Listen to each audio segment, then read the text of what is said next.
पीपलपुर नाम के एक गांव में वीरेंद्र नाम का एक चिड़ियाघर को संभालने वाला रहता है। वीरेंद्र को लगता है कि सिर्फ उसकी चिड़ियाघर के जानवरों को ही सब कुछ मिलना चाहिए। बाहर रहने वाले जानवरों को कुछ भी मिलने का कोई हक नहीं है। ये गाय यहाँ पर क्या कर रही है?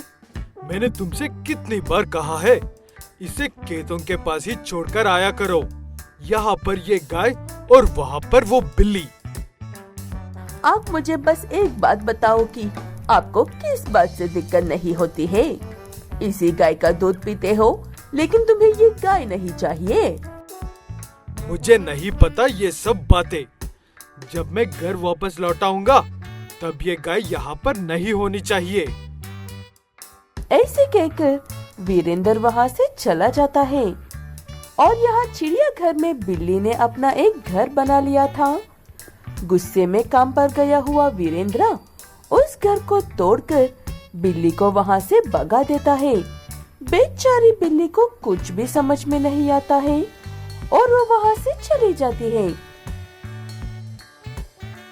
बाजार में सामान खरीदने के लिए आई हुई गीता को वो बिल्ली नजर आती है और बहुत प्यारी लगती है और उसे अपने घर ले जाकर पीने के लिए दूध भी देती है। आराम से पी लो, लगता है बहुत भूखी थी। तुम दूध पीते रहो, मैं अभी आती हूँ। घर के बाहर शोर था। वीरेंद्र गुस्से में वापस आकर गाय का घर तोड़ रहा था और गीता जाकर उसे रोकने की कोशिश कर रही थी। दूध पीने के बाद बाहर आकर वो बिल्ली वीरेंद्र को देखकर ऐसे कहती है, अच्छा, तो ये घर इस व्यक्ति का है। मुझे यहाँ से जाना होगा, वरना बिना वजह इस अच्छी सी महिला को बातें सुननी ही पड़ेंगी। ऐसे कहकर वो बिल्ली वहाँ से चली तो जाती है, लेकिन उसके दिमाग में से ये बात नहीं जाती है कि गीता उन गायों के घर को बचाने के लिए कितनी कोशिश कर रही थी। तो चुपके से वो बिल्ली वापस आकर अपनी शक्तियों का प्रयोग करके उन गायों के घर को पहले से अच्छा कर देती है। अगले दिन सुबह उठकर गीता और वीरेंद्र दोनों हैरान हो जाते हैं। ये तुमने कब किया जिद्दी महिला? कल ही तो कहा था ना मैंने। इतनी जल्दी इतना अच्छा कैसे बना दिया? गीता सोच रही थी कि वीरेंद्र ने अपनी गलती का एहसास करके खुद ये घर बनाया था, लेकिन वो भी हैरान था। इसलिए गीता उसके सवाल का कोई जवाब नहीं देती है। वीरेंद्र जाते जाते उस घर को भी तोड़कर चला जाता है। पता नहीं इस व्यक्ति को कब अकल आएगी। इधर उधर से इन गायों के घर के पीछे पड़े हैं। दुखी मत हो गीता, मैं भी तुम्हारे पति की इस आदत को झेला है। मैंने ही बनाया था कल वो घर, और आगे भी करूंगी तुम्हारी मदद। ऐसे वो बिल्ली कहती है कि वो एक मायावी बिल्ली है। हैरान गीता हाँ हाँ कहते हुए उस मायावी बिल्ली की सारी बातें सुनती है। बस बिल्ली फिर से उन गायों का घर बनाती है। थका हुआ वीरेंद्र अगले दिन सुबह उठकर गायों का घर तोड़ूंगा सोचकर सो जाता है, लेकिन सोने के कुछ ही देर बाद उनके घर पर जोरदार बारिश बरसने लगती है। तेज हवा भी शुरू हो जाती है। गीता ये बात जानती थी, इसलिए चुपचाप जाकर गाय को घर में जाकर बैठ जाती है पहले से। लगता है ये घर टूटने वाला है। गीता, गीता, कहाँ पर हो? जल्दी से बाहर चलो। गीता जानती थी कि ये सब होने वाला था, इसलिए वो पहले ही जाकर गायों के घर में बैठी गई थी। वीरेंद्र उसे ढूंढते हुए जाकर खुद भी उन गायों के घर में ठहर जाता है।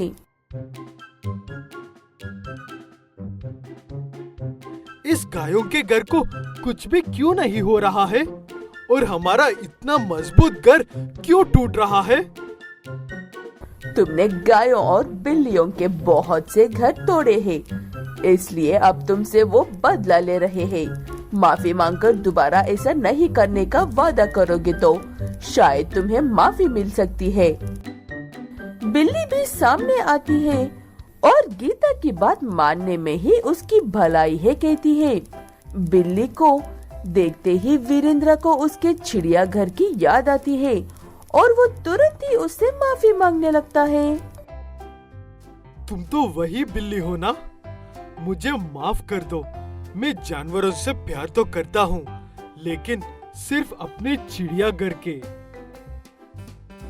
उसके बाद वो बारिश भी बंद हो जाती है और वीरेंद्र का घर भी ठीक हो जाता है। उस हादसे के बाद वीरेंद्र बिल्कुल बदल जाता है और फिर कभी किसी जानवर का घर नहीं तोड़ता है।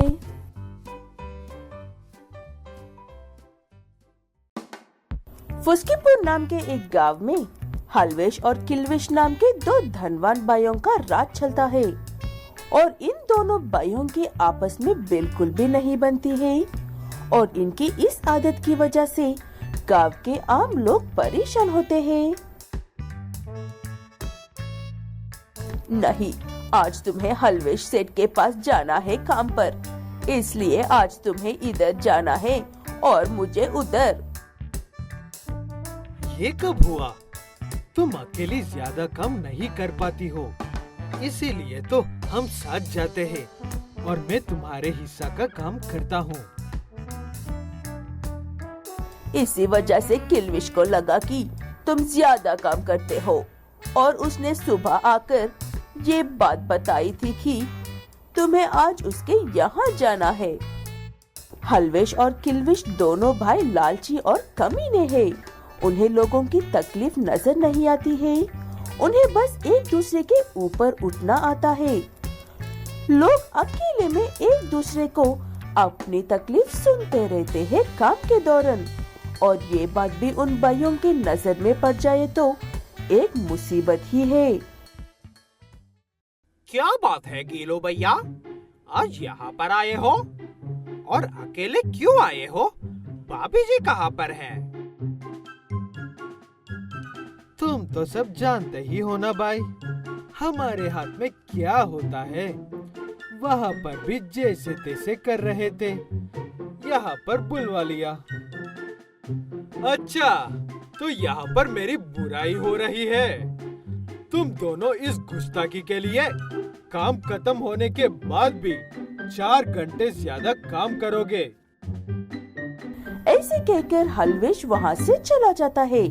उसके जाने के ठीक कुछ ही देर बाद गोलची पहले काम छोड़ता है, उसके बाद गांव छोड़कर वहाँ से भाग जाता है। लेकिन गीलू ऐसा कुछ भी नहीं कर सकता है, इसलिए सारा काम खत्म होने के बाद भी 4 घंटे काम करके घर लौट रहा होता है। तभी उसे एक गाय के बच्चे की आवाज आती है। ये इतना छोटा गाय का बच्चा इस वक्त जंगल के पास क्या कर रहा है? ये यहीं पर रहा तो इसकी जान को खतरा हो सकता है। मैं इसे घर लेकर जाता हूँ। छोटा सा ही तो गांव है, कोई ना कोई ढूंढते हुए आ ही जाएगा। ऐसे कहते हुए गीलू उस गाय के बच्चे को अपने घर लेकर जाता है। तुम्हें आज आने में इतनी देर क्यों हो गई है? और ये बछड़ा किसका है? लेकर आए हो? गीलू मीना को सारी बात बताता है। उसकी बात सुनकर मीना और वो गाय का बछड़ा बहुत दुखी होते हैं। उसके बाद बछड़े को घास डालकर खुद भी खाकर सो जाते हैं। अगले दिन सुबह उठकर देखा तो गाय के बच्चे की टांगे ऊंट की जितने लंबी हो गई थी।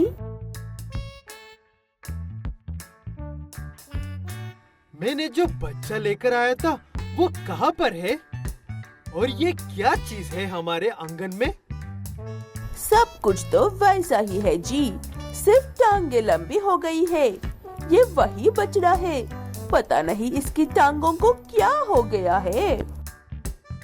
आप लोग घबराओ मत, मैं एक मायावी बेल हूँ, मायावी नगरी से, और मेरी शक्तियाँ हमारी नगरी के बाहर सिर्फ दिन के उजले में ही काम करती है। मुझे आपके घर में पनाह देने के लिए आपका बहुत बहुत धन्यवाद। ऐसे उनके बीच में कुछ बातें होती है। गीलू और मीना गांव की समस्या के बारे में बताते हैं। उस लंबे पैर वाले बैल वो सुनकर बहुत दुख होता है, इसलिए वो पहले मीना और गीलू के घर को अच्छा और बड़ा बना देता है। उसके बाद उन लोगों के लिए एक बड़ी सी सुपरमार्केट भी बना कर देता है। इस सुपरमार्केट को चलाकर आप दोनों अपनी जिंदगी आराम से गुजारा कर सकते हो। आओ अब गांव में बाकी लोगों की मदद करते हैं। ऐसे गांव में चलते चलते हर सड़क और हर टूटे फूटे घर ठीक करते हुए चलता है वो बैल। लोग इस बैल को और उसके साथ मीना गीलू को देखकर हैरान थे। गांव में इतना सब हो रहा था और ये बात दोनों भाई किल्विश और हलविश तक पहुंच जाती है और वो दोनों भी वहां पर पहुंच जाते हैं। गीलू, ये बैल मेरा है। इसे जल्द से जल्द मेरा घर पहुंचा दो। समझ में आ ही गई है ना मेरी बात तुम्हें? वो बैल मेरा है, याद रखना गीलू। वो लंबे पैर वाले बैल मेरे घर नहीं पहुंचा तो मैं तुम्हारे पैर गायब कर दूंगा। अच्छा, तो तुम ही हो वो दोनों राक्षस जो इस गांव के लोगों को परेशान करते हो। मैं तुम्हें अपने घर साथ लेकर जाऊंगा और तब तक नहीं छोड़ूंगा जब तक कि तुम्हारी अकल ठिकाने ना आ जाए। ऐसे कहते हुए वो मायावी बैल उन्हें अपने साथ ले जाता है और वहाँ पर उनसे खूब काम करवाता है। यहाँ पर वो दोनों भाई ना होने की वजह से सारे गांव वाले मिलकर जश्न मनाते हैं और अपनी मर्जी के काम करके खुशी खुशी रहने लगते हैं।